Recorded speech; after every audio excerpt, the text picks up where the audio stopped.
तो मैं अपनी बात भी करूँ तो मैं भी जब मैं तैयारी चालू किया था तो मुझे भी लगता था कि मैं फर्स्ट अटेम्प्ट में ही क्रैक करूँगा। तो being optimistic is good thing, but at the same time मुझे लगता है कि जब आप जर्नी में आओगे तो आपको बहुत सारी रियलिटीज़ का एहसास होगा। एक बार वो कम्युनलिज़्म से सवाल पूछेगा, एक बार वो सेक्युलरिज़्म से सवाल पूछेगा। तो आपको सोसाइटी में ये चीज़ों आपको पता है। इंटरनेशनल रिलेशन से 2 सवाल उसको 4 सवाल उसको पूछने हैं 10 मार्कर 15 मार्कर में। Hi everyone, welcome to Studency. ये पॉडकास्ट की सीरीज चल रही है टॉपर की।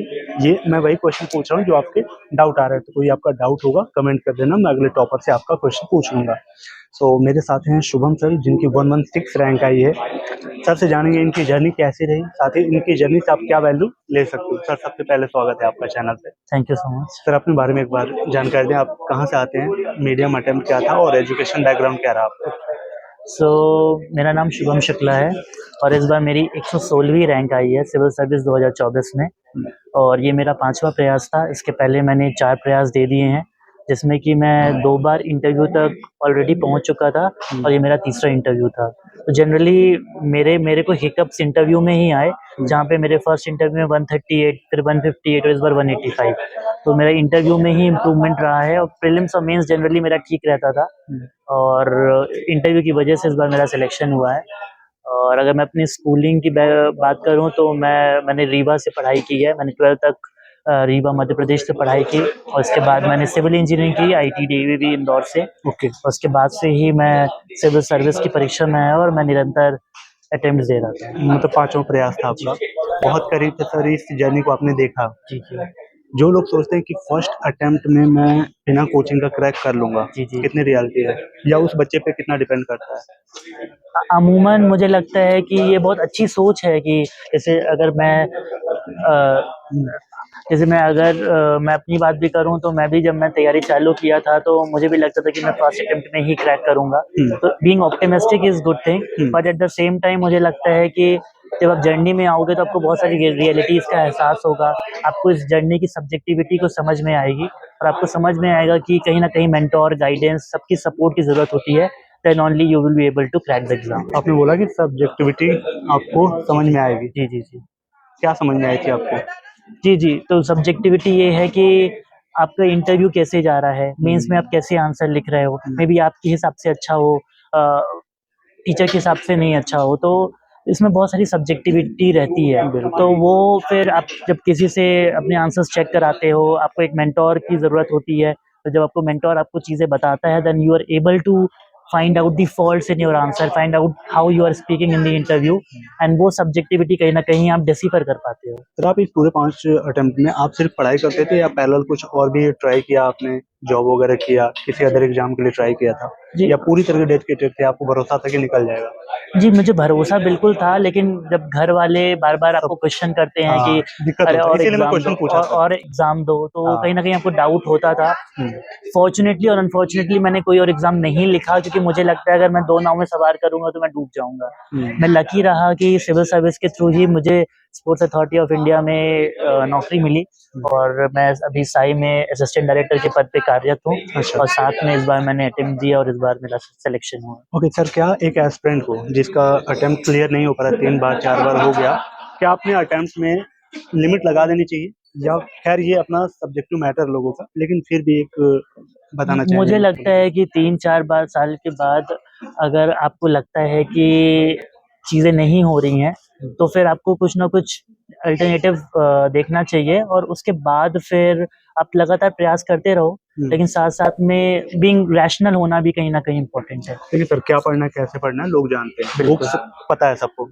आपने इस बार क्या क्या रिफाइंड किया, क्या क्या कट किया, क्या क्या हटाया, क्या इम्प्रूव किया आपने आंसर राइटिंग में, कुछ अलग किया इस बार। नहीं, एक्चुअल आंसर राइटिंग मेरी कहीं न कहीं वो एक थ्रेशोल्ड पे पहुँच चुकी थी। जैसे इस बार भी मेरे मेंस में उतने ही नंबर रहे जितने 2022 में थे। आई वाज़ लकी इनफ कि मेरे को इंटरव्यू में इस बार ज़्यादा नंबर मिल गए। बिकॉज़ इंटरव्यू में मेरे को थोड़ा वर्क एक्सपीरियंस मिला। मैं कई जगह गया, मैंने थोड़ा अपने डैप को चेंज किया। पर्सनालिटी दिखी होगी वहाँ जी, पे। जी, शायद से हो सकता है। तो इस वजह से इस बार सिलेक्शन हुआ मेरा। ओके सर, आप अपने कुछ सोर्स बताएंगे जो आपने फ्री में यूज किया हो। मैं इसलिए पूछ रहा हूँ, बहुत लोग कोचिंग अफोर्ड नहीं कर पाते हैं, आपने फ्री में कुछ यूज किया है चीज़। मैंने बहुत सारी चीज़ें जो फ्री में अवेलेबल है, अंडरस्टैंड यूपीएससी के ही मटेरियल्स हैं, या मेंटोरशिप अवेलेबल है, या इनसाइट्स ऑन आईएएस में आंसर राइटिंग है, IS बाबा की there lot of institute which give the free material, तो बहुत सारे चैट जीपीटी वगैरह AI बिल्कुल का बिल्कुल चैट कैसे जीपीटी कर सकते हैं आप? चैट जीपीटी में अपने आंसर्स को डालो, आप उससे आपने करवाया था चेक? जी जी मैंने चेक कराया है, मैंने उनसे एंथ्रोपोलॉजी जीएस में भी काफ़ी हेल्प ली, काफ़ी चीज़ें वो रिफाइन करके दे देते थे। आपका तो एंथ्रो था जी जी मेरा ऑप्शनल, 5 साल या जी जी बीच में चेंज किया नहीं था? नहीं मेरा एंथ्रो 5 साल का है। कितना साल, कितना महीने मांगता है सर ये पूरी एक बिगनर को मुझे लगता है तैयारी? 7 से 8 महीने लगते हैं आपको सब्जेक्ट की अंडरस्टैंडिंग में, और वो लगातार आपका इम्प्रूवमेंट होता है। तो कहीं न कहीं इट इज़ इवोल्यूशनरी प्रोसेस, पूरा एग्ज़ाम ही आपका इवोल्यूशनरी, आप हर टाइम पे आपको लगेगा आपने कुछ नया पढ़ा, आपने कुछ नया एडिशन किया, इट इज़ ऑल इवोल्यूशनरी। आपको तो सर सारे स्टैंडर्ड बुक पता हो गई, लाइन बाय लाइन याद हो गया होगा। जी, जी। फिर भी आप अपने नोट्स को कैसे ऑप्टिमाइज़ किए इस बार? कुछ कट-पिट किया या शॉर्ट नोट्स आप बनाओ अपने नोट्स आपको से भी। बनाना पड़ा इस बार भी? जी, जी। मैं इस बार भी जी, बनाया? जी मैंने बनाया। तो वजह क्या थी सर? क्योंकि 4 बार तो बना चुके थे ना लेकिन वो आपका हमेशा कुछ ना कुछ एडिशन हो जाता है एडिशनल चीज़ों के को, लिए, तो तो आप उसमें उनको ऐड बनाओ। ऑन करते गए। बिल्कुल, बिल्कुल। ठीक है। करंट अफेयर के ऊपर सर मंथली मैगज़ीन यूज़ किया या फिर मैंने न्यूज़पेपर एंड मंथली मैगज़ीन दोनों यूज़ किए। दोनों? जी, जी, ठीक जी। है। आपके वीक और स्ट्रॉन्ग सब्जेक्ट क्या रहे हैं? मेरा वीक मुझे लगता है इकोनॉमिक्स है, हाँ। स्ट्रॉन्ग इन जनरल कुछ नहीं है, और सारे सब्जेक्ट कहीं न कहीं ठीक-ठाक हैं, तो मुझे लगता है कि you have to be jack of all if you can not be the master of one. Okay, ठीक है।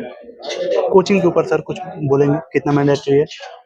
आई लगता है थिंक आपको कि अगर फर्स्ट अटेम्प्ट में आप कोचिंग ले लिए होते तो पहले दूसरे में क्रैक हो जाता? It is a very subjective thing to say कि पहले दूसरे में क्लियर हो जाता है, जी। लेकिन आई थिंक कि कोचिंग से आपको एक मेंटोरशिप मिल जाती है, एक हाँ, गाइडेंस मिल जाता है, तो आपको डायरेक्शन बहुत मिल जाता है। सारे जगहों पे भटकना नहीं पड़ता। ठीक है। सर एक्चुअली मैं इसलिए आपसे थोड़ा-सा डेप्थ पूछ रहा हूँ कि आपने बहुत करीब से सर इस जर्नी को देखा है। सब्जेक्ट और पीवाईक्यू के जो कीवर्ड हैं कनेक्ट करके ही अपनी तैयारी को आगे हम बिल्कुल, कंटिन्यू बिल्कुल, करेंगे तो ज़्यादा बेटर है। बिल्कुल। सर इसको थोड़ा-सा आप एक्सपैंड कर दीजिए। पीवाईक्यू से आपको समझ में आता है कि यूपीएससी कहाँ से सवाल पूछ रहा है। हुँ, जैसे मेंस में तो बहुत सारी चीज़ें आपको पता है कि एक बार वो कम्युनलिज़्म से सवाल पूछेगा, एक बार वो हुँ। सेक्युलरिज़्म से सवाल पूछेगा। तो आपको सोसाइटी में ये चीज़ों आपको पता है। इंटरनेशनल रिलेशन से 2 सवाल उसको 4 सवाल उसको पूछने हैं 10 मार्कर, 15 मार्कर में। अब 4 सवाल में से भी कंटेम्परेरी, जैसे फॉर एग्ज़ाम्पल 2022 की मैं बात करूँ, आई वाज़ श्योर कि बीमस्टेक पे सवाल आना है, हुँ। श्रीलंकन क्राइसिस पे सवाल आना है। इसके अलावा यूपीएससी पूछ नहीं सकता है 10 मार्कर में या 15 मार्कर में 1-2 सवाल और पूछ सकता है। हुँ। तो इस प्रकार से हमें मेंस में at least there is lot of surety कि कहाँ से किस डोमेन में कितने सवाल आने हैं।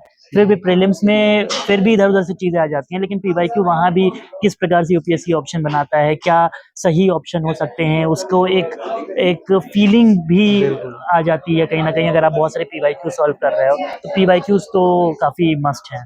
सर की आप एनर्जी फ़ील कर पा रहे होंगे क्योंकि बहुत करीब से देखा है और जो सर बता रहे हैं एक्चुअल में मैंने जितने भी टॉपर के इंटरव्यू किए ना निचोड़ यही है पीवाईक्यू और सिलेबस को कनेक्ट करके पढ़ना, ठीक है? सर कुछ इनिशियल मिस्टेक्स बताना चाहेंगे कि एस्पिरेंट इन कुछ गलतियों से दूर रहो तो पॉसिबिलिटी के ज़्यादा करीब आ पाओगे? मैं ना जनरली लोग प्रीलिम्स और मेंस की बात करते हैं, आई हाँ। Will talk more about the interview, क्योंकि मुझे लगता है कि लोग प्रीलिम्स और जब मेंस लोगों का क्लियर होता है तब they think about the interview, हाँ। लेकिन मुझे लगता है कि as soon as you start the process, वो तो इंटरव्यू प्रोसेस इज ही है। As important as your prelims and mains, so you can not escape your interview. तो आपका कौन सा मीडियम होना चाहिए, आपको अपने आंसर्स में डेप्थ होनी चाहिए, आपके अच्छे प्रोफाउंड व्यू पॉइंट्स होने चाहिए, आपका डेप्थ थोड़ा सा इंटरेस्टिंग होना चाहिए, अपनी हॉबीज को बिल्डअप करिए, तो आई थिंक काफ़ी अच्छा हो जाएगा। Thank you so much sir. Hope guys video अच्छी लगी हो, कैसी लगी कमेंट करके बताना।